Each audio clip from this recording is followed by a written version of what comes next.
Macroeconomics students, Mr. Stevens here in my backyard, ready to give you a mini lecture, a little introduction on what we're going to be doing next.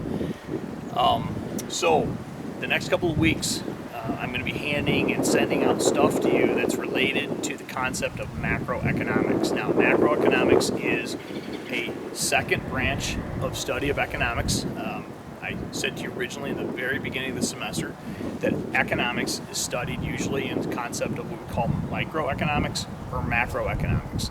Microeconomics being looking at the small, narrow, looking at more individual-based decisions in the economy.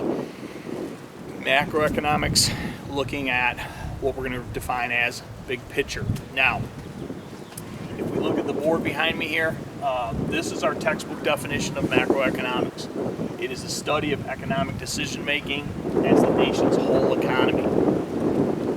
In other words, macroeconomics is looking at big picture economics. We're going to be taking, instead of looking at the individual decisions made by a consumer or producer, we're going to be taking a look at a country's decisions, a whole society's decisions. So over the next couple of weeks, we are going to be hitting concepts that are related entirely to macroeconomics. Now, this is one of the more challenging sections of our course, and so it can get confusing.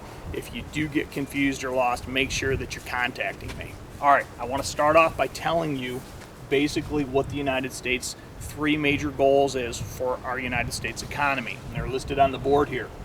First of all, the United States always wants to have growth. We want to make sure that the economy is growing. We want to make sure that the economy is moving in a progressive movement, that we are creating new jobs, we're creating new businesses, employment is growing versus contracting. And so this is something that is a major goal of the United States, a major goal of the United States government, a major goal of United States business. In recent conditions of COVID-19, this growth has been challenged, and so we'll be talking about that as well as we go through the next couple of weeks. Goal number two, as a country, as a nation, as a society, we want to have low unemployment. We want people that want to be able to find jobs to be able to find jobs. Through the history of our country, this has been a roller coaster.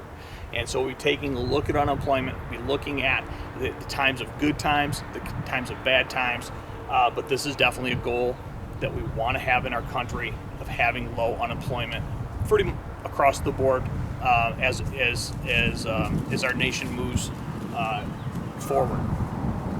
Number three, stable prices. We want to make sure that as we are going out into marketplaces, prices are relatively stable. And so we'll be taking a look at how we measure stable prices and times when prices have been very stable, times when prices have been inflating or deflating. Okay, so in order to start this concept and look at macroeconomics and look at these three major goals, the very first thing that we need to do is we need to understand that to achieve these three goals as a country, we have to be able to look at our country and we have to be able to measure the economy. We have to be able to look at the economy and say, how is it doing? So the first thing that we'll be focusing in on is measurement.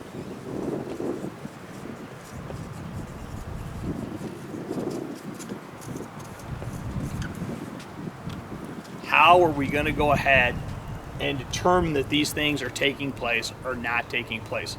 The very first thing that we'll be focusing in on is we're going to be focusing in on business cycles. So in order to study these three goals, in order to determine measuring the economy, we have to understand what business cycles are. So that'll be the first thing that we're focusing in on.